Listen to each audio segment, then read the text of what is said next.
Cash Compound podcast with a special edition interview right here with Mr. Justin Maxwell. Justin, Hi. what's up and welcome, man. Glad you could be on our podcast today. I know you're doing big things out there near the West Coast in that mountain ranges area of Salt Lake City, but we appreciate you checking in with us on the East Coast, see how we're doing too, man. Yeah, appreciate it. Grateful to be here, Jay. Thank you. Yeah, man. So we met just a few weeks ago. We're recording this in the summer of 23, and the And Asset Mastermind with our friends from Better Wealth is where we were able to kind of break bread around the philosophy of utilizing certain products and processes to make people's financial life big and better. So tell us a little bit about what you guys got going on. Big life, right? That's what you call it Yeah, out there. yeah, So tell us what kind of your motto and philosophy is out there with Big Life. yeah. Our philosophy is that each individual is their greatest asset, and they have the ability to produce as much income and wealth as they possibly can. But it's through them. It's not through some other asset. It's not through some other product or service. It's themselves. And then once they can realize that, we can help them put systems in place that allow that to be magnified and allow it to be focused on them. And so we're all about helping them live their biggest and best life that's full of great impact, that allows them to be financially, like financial anxiety is a big thing that holds people back, like having your finances covered so that they can do the big life stuff and do things and not feel like they're hurting a future self or hurting themselves or hurting their family. They can live that big life without excuses and really make a big impact on life. So that's why the name of the company exists. I love it. Now, on our side, we spend a lot of time focusing and helping people on understanding that there are products out there, and one particular product we love that they may not understand well, we'd like to use to help them maybe live a big life. But we don't focus on them as much as we spend a lot of time working on and through the product and how that process of using the product can really help them. But you guys are focusing on the individual, and I really, really love that. So tell me more about how you might go through that process with someone. Because if we're starting from a standpoint of, hey, there are products out there that will really help you, you guys want to focus on the individual, it probably looks a little bit different when someone contacts you. Yeah, I think it is a little different, and I don't think there's a right or wrong because I think both of us have the same mentality around what we're trying to accomplish. It's just you guys are going through it and approaching it first in a different avenue, which is great. There's nothing wrong with it. I think it's a good fit. But for us, is what we're trying to do is we're trying to look for where is money leaving you unnecessarily. Because if you're your greatest asset and you were a landlord, for example, and you had a rental property that wasn't producing as much cash flow as you knew it could, you would go into that rental property and you would fix it up. You would do what needed to do. You'd fix the processes. You'd fix the issues so that it was cash flowing at its best, highest value. That's what we're doing for people is we're going into their individual personal finance self and looking for where are money leaks hitting you at a high level. And so the first place that we typically start is typically taxes for the people that the clients we're working at is a big issue. There are people paying taxes they don't necessarily have to pay. And so we're going to go in and help them keep those dollars instead of sending them to Uncle Sam or to the IRS. And so that's a money leak that we've plugged. And then we can help them shift that into the product and the system of making that magnified and keeping that with guaranteed growth and tax-free, just like you guys do. But that's the first approach is let's find a money leak that we can then get into the system and see how it can work. That's where we start.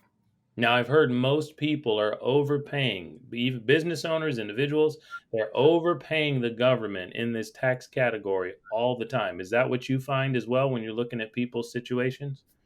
Yeah, so there's a stat, it came out in the late 2010s-ish area that 93% of small business owners unnecessarily pay about $11,000 a year in taxes. Now that's 11,000 on top of everything else they're paying. So that's 11,000 that didn't need to be paid if they had done XYZ strategy or met the criteria of this. They already met the criteria or didn't claim it. They just didn't need to pay it, but they did anyway because they didn't have the right team in place or didn't keep it. What we find is that for high income earners, specifically once you start rising to like the 300, 400, 500,000 plus range of income, like that number gets a lot bigger. Like it's 20, 30, 40,000. um, unnecessary taxes that we can help bring back. And the role that we play is not becoming your accountant, but it's to collaborate with your accountant to determine you're really good at this. You've done a fabulous job here, but if they implemented XYZ, the tax result would be them paying this much less. So we will help them implement that. You'll help them file it. Are you okay with that? If it's a good fit, then we file it together and we become a little bit bigger of a tax team that's focused on collaboration versus trying to compete with their accountant. Got it. I love that. Is it hard to have that conversation with people's accountants back home? Uh, are those accountants and bookkeeping staff that they already have? Are they accepting to you, or do a lot of people end up switching over? Do you ever handle the accounting from your clients and kind of Uh, take it off the yeah, we plate? don't handle the accounting yet. That Okay. is in the vision of where we want to go. We do want to be able to handle that, but we don't do it yet.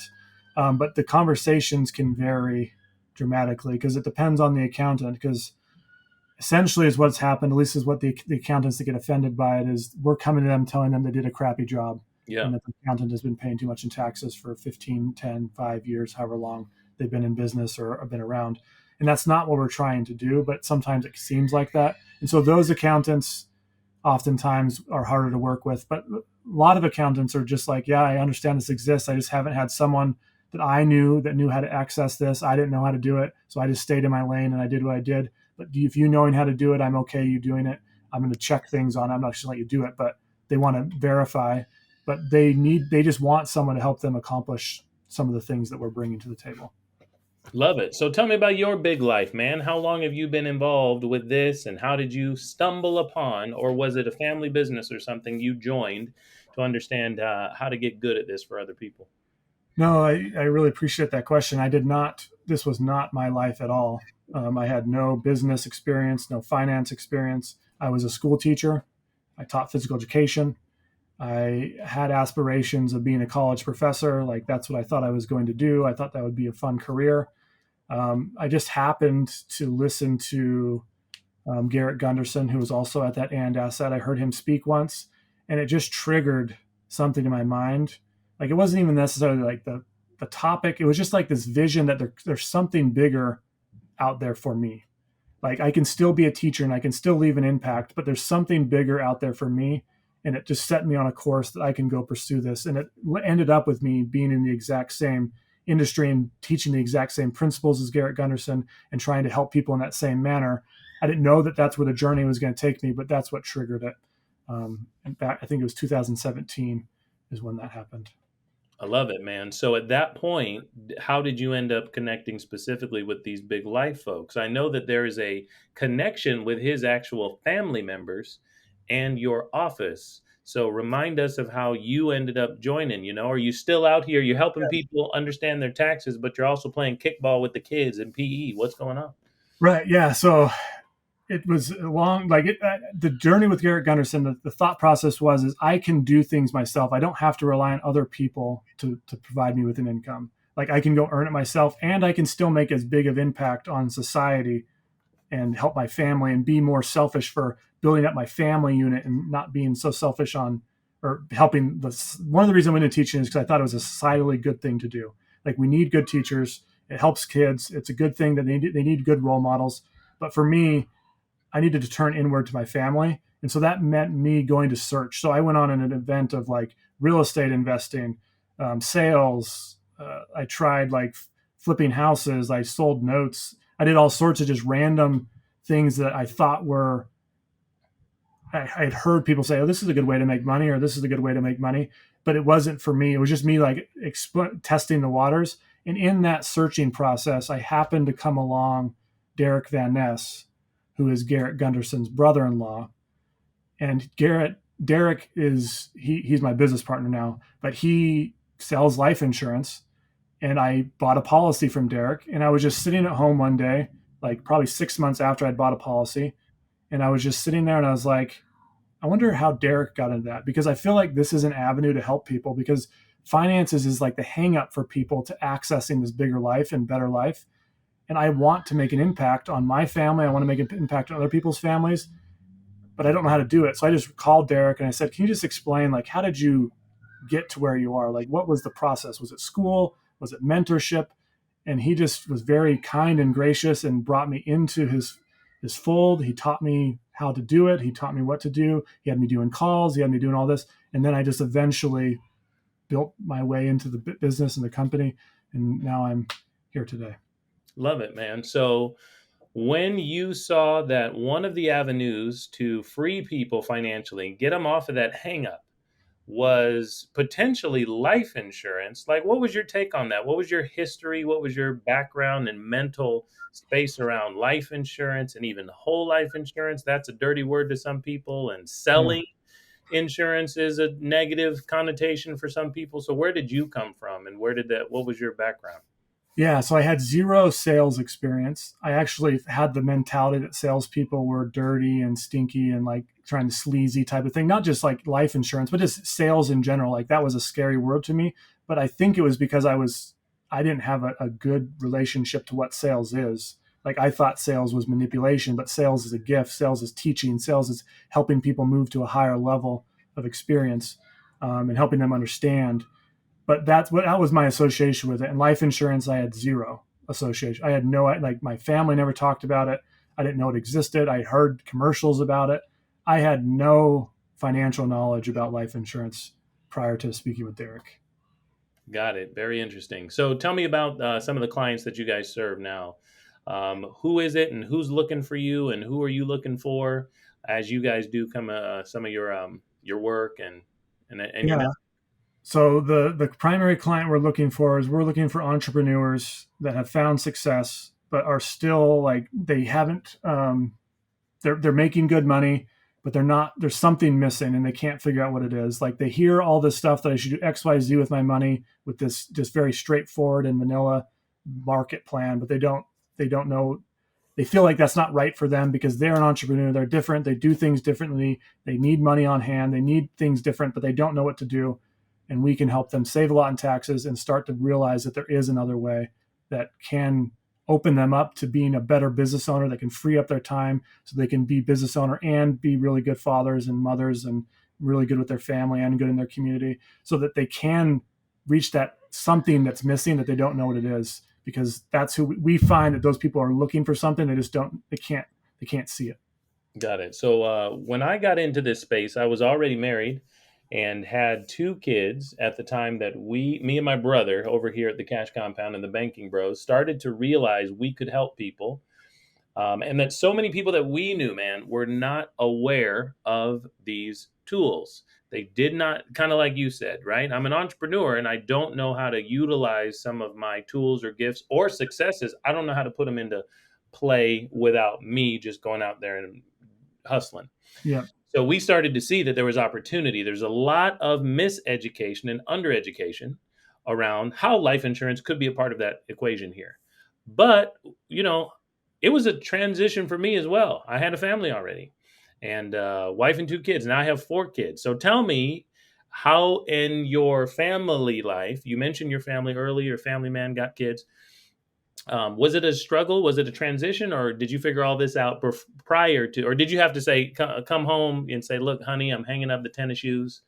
We're not doing any more big ball volleyball or frisbee or that kind of, what's that thing where you like do The parachute. the parachute thing, man? What was it? Was it elementary school? Was it high school? What was it? Yeah, I taught elementary, and so we were a charter school, so we did elementary all the way up to middle school. So we had the parachute, and it's one of the, I don't know what, that's, it's annoying to watch, but those kids are obsessed with that Right, parachute. right. So we all did it. We all did it. So now you're going to leave that job. Yes, you're married already at this time, or I don't know if you have kids. So you don't have a parachute. No more parachute for you. You gonna jump, and be an entrepreneur, I guess. So how'd that go? Yeah. So I started doing things with Derek in 2019, and then everything was like at lunch, during my prep period, and then after school. Like I'd make calls and I would just do stuff. I would just do whatever I needed to do. I would call people, and if I had days off, I'd go to networking events. I would do everything that, like, I was working more hours. And then in the summer of 2021, so right after the COVID year, because Mm. we taught, COVID was a real mess at school. So we taught that year. And then I said, I'm going to go for it. I think I can do it, because I had some revenue coming in. It wasn't fabulous, but it was enough to give me the confidence that if I spent the time doing it, that I could reach the next level. And so I just jumped that summer and I never went back, and I haven't looked back since. So Okay, very good. I love it. So, in our office, kind of how we do things is we do a lot of social media and marketing that way. We do speak at live events, and people call us, and my brother and I are training a team of folks to be able to coach that potential client. And are you guys doing something out there special differently than that? We don't give a lot of advice around their tax situation or their leaks that their money might be dripping through. So, how do you guys kind of handle when someone wants to talk to you? yeah, so we find the vast majority of our clients through speaking engagements, where we go to, like, we will find, just as an example, like we have a dental coach that coaches dentists on how to scale their practices from one practice to three to five, et cetera. So if a Yeah. dentist wants to have more than one practice, they go to that coach. That coach lets us into his community, lets us speak on their stage, and that's how we deliver our message. So we do that very frequently with a variety of industries, and that's how most of our clients come to us. And then we do engage in a pretty heavy consulting coaching opportunity, because we do have to look back at things. We have to look at their tax returns. We have to look at their situation. We have to look at where the money's flowing to determine what direction is next. Because some people do have really good tax teams already. It's just helping them refine it. Other people are a complete mess and they haven't done anything, and they've been overpaying hundreds of thousands for a really long time for no reason. So it's really dependent upon the situation, but it is very much consulting and coaching, and then leading them down the path of, this is what you're going to do next. This is the next step. This is the next step. And whole life is a part of that process of leading them down that road.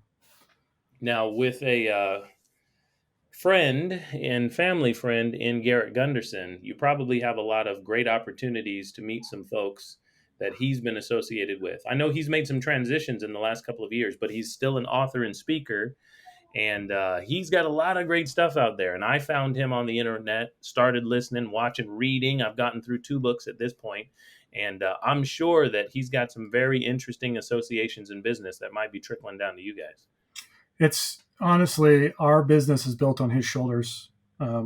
We wouldn't have the doors open to us if we didn't have his connections, and then just like his insights. Like, he's not like in our day to day, and he doesn't meet with me very often. Derek and him are best friends. That's how he's brother-in-law. Like, Derek introduced Garrett's wife to him. Like, that's like they've been way back. So Derek obviously has more association, but like Garrett has provided with me with like a contact to improve my speaking ability, to help me figure out, like, how can I express myself? What's the best way to articulate the message on stage so that people will actually feel the idea, so that they actually move to action instead of just understanding intellectually, because emotion and feeling is what drives people to action. So how do you do that from a stage when you're talking about something bland and boring that most people see as bland and boring, like Right. money and finance and tax?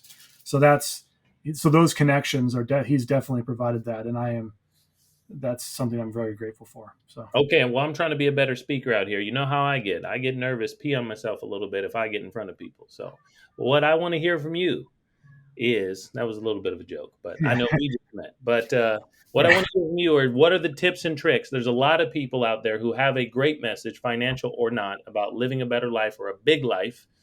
What is it you started to learn? What can you tell us? What's a nugget, as some would say, around what you're learning about presenting your ideas in front of a group? I think there's two that are really powerful. And then if you want, like, for anyone, yourself or anyone that wants, they can reach out to me, and I can make a connection to a performance coach that offers a free 2-day training that Oh does yeah. it's extraordinary on just like very powerful things to just enhance your presentations. I'm still working on it, but the fact that it exists, I think it's good for people to know, specifically for the entrepreneurs that want to get their message out there. But the two things that I think are powerful are, number one is, you don't want to be a speaker. You need to turn your speech into a performance. Performances are what move people. Speeches do not. So perform. So turn into someone different on stage that gets people excited, that gets people feeling. And I'm a very stoic person, so I have to do that within my own personality, but I can still do that. I can still create a performance. So that's number one. Number two is pacing distracts people. So move with purpose. Mm. Either stand still or move with a purpose. Move because you want to excite someone, or move, get people to recognize that this is a powerful point. Don't just move to move. I love that. I'm going to take that at heart and remind myself of that when I'm on stage. And I do a lot of speaking, but I can always be reminded. And it's painful to go back and look at yourself sometimes and say, like, Yeah. "Ooh," even though I knew that last time I spoke or a long time ago or recently, I didn't get it right. So here's another question I have. Since that was such good advice, I want to know what you're reading back there. I'm looking at a big shelf of books, and Yeah. I don't know if our audience is looking at us or just listening. But what are Yeah. you reading, So and what do we need to know? this is the book I'm reading right now. It's called How to Write a Must Read. Yes. It's by AJ Harper. It's a book that basically, she's a ghostwriter, and she used to teach. One of her business models is she used to teach authors to actually write books themselves, so they didn't have to hire her. And so that's what she's written in this book, is how she went through that process to educate. Most of these people are speakers in of themselves, to get their speech on paper in a Mm, way that becomes a must read. So she goes over what the criteria is. Don't just make a book to make a book, but make it so that people recommend it to someone, and it becomes something that passes your legacy to someone else. So this is on my radar, and that's what I'm working on. The book's helping me get in there. love it. Very good. Okay, so we're in the middle, the cash compound over here. We're in the middle in this summer, in the third quarter here coming up, of writing our book, writing our story down, and helping people understand what's going on as we crack the code to cash flow. That is our motto, mantra, and mission over here. So I put it, I added it to my wish list here, so I Cool. can check into that as we work on our manuscripts right now and get it into at least our first draft is ebook form. But I'm Yeah. just learning, man. So, are you looking to write a book as well? Are you writing something in particular? And what's kind of the what can you tell us about it? Yeah. So it's on the radar for me, and it's something that I'm trying because to express this, because it's something that's like, this is what led me out. When Garrett spoke, there was something deep inside me that there's something more here. And so it's expressing, and it's something, the words are, I don't have it fully down yet, but that's why this book is going to help me get it, so that I can articulate it well. But it is coming, but it's going to be around, how do you get your maximum potential out of your human life value, and making it so the human life value doesn't die when you die, but that it extends for generations and generations and generations, and teaching your children how to also maximize their human life value. That's the premise of the book, is how do we do that? Like, what is the way, and what's the process? What are the systems, and what is the vision of what could be if you bought in? Love it. I love how big that life is and how it's coming through in the way you speak. Now, as you and I've been involved in what we like to call infinite banking now personally for 8 years. And we've been helping people for about five learn that product and process of being able to be involved in the infinite banking space themselves. How long have you been in that space? You mentioned 2019 is when you kind of joined your partner, but how long have you been in the space doing it yourself? And now that you've kind of got some foundation set, I know that you're looking at a very big life moving forward. You're going to be speaking, you're going to be writing. So, what are we going to see with you next? And how do you take that fundamental product and then like help it influence a big life? Like, what do you do after you have one of these banking policies? Like, Yeah. how do you make your life big? Yeah. So, first, to answer the question, 2018 is when I started doing it myself. 2019 is when I joined Derek. And for me, what's next is, I want to be a thought leader in the space. There's too many people that don't lead, and I want to lead people to a better. This is like, I really feel that when you buy into this principle, and you buy into the fact that, going back to that conference event, the and asset, I believe it, the and asset opens up the and mentality, because too many people are, it's or, everything is or. I have to make a huge life, make a ton of finance, or I have to have a family. I get to work really hard, or I get to go in that experience. Like, I can have a lot of success financially, and have a great family, and have a lot of experiences, and live a great life. It's not or. I don't have to choose between everything. And to me, that's what whole life unlocked for me, is the and mentality. That it's not about making compromises. It's about living so that I can include everything, and just create the life that I want, that includes everything that I want, that I value, dump out the stuff that I don't value, find the stuff that I do value, and make it that it's an and. And so to me, that's what I want to lead people to. That's the value. That's the premise of where I'm trying to take people with their human life value and the fact that that can perpetuate. Like that's what I want to do. I want to lead people that want to hear my message. So that's my future. Man, I'm excited about that. I just hope I ride the wave of wherever you're going, man. So I look forward to seeing you again at another event, or wherever we can team up and maybe partner, or if someone wants to work with your strengths and our strengths in different Yeah. areas, that would be great. Um, a couple of just general kind of questions and thoughts that I have for you about insurance. So many people misunderstand it. There's a lot of people who are in our space who are trying to actually educate on it rather than sell it. And it's a different mindset and mentality for most people who hear this information. They're not used to hearing people our age and and our way communicate this information. And I think a lot of people are living with an underdeveloped uh, underdeveloped life, because they don't realize what they're missing out there. But I mean, we're up against it in this space. What are some of the things that you think that we're doing in our, I speak in live stages, you speak on live stages. Like, do you think that that is going to be a trend that we can continue with the next generation? There's so many people older than us who know a thing or two about insurance, but it's not like a young man's game, right? Right. Yeah. And but the way you and I think about it, we think it should be a young person's game, and we think families, even with kids like ours, should be helping kids to understand Yeah. finances, their Yeah. future, and having fitness around those things, and full conversation. So just tell me about that. Tell me about how you think we're changing the game. Do you think that our generation is going to adopt this? Do you think we're going to be up against it forever? I see a lot of things in this space myself. I want to know your perspective. Yeah. So I personally feel like people with the typical financial planning, like they feel like something's not right. Like it doesn't, the numbers aren't adding up. Like it's not producing the way people say. So I feel like there's a lot of people, even in our generation, that feel like something's missing. And our generation, at least for the most part, has gone through one of the biggest bull runs in the history of the market ever. And so they really haven't had to experience ups and downs, but I still feel like people feel like something's missing. So I do feel like there's a huge potential to reach even our our our age group.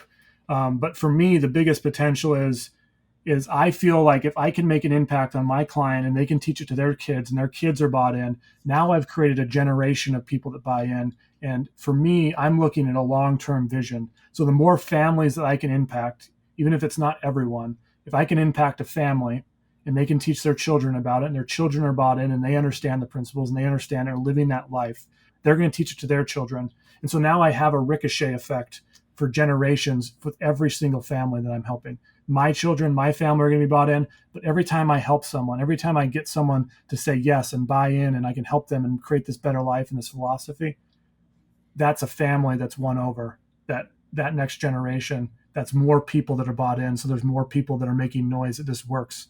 And there's more people that are saying this isn't something that the mainstream media is saying. They're not telling the full truth here. There's more to it, but it's a bigger voice because there's more people involved. So that's the way I like to view it.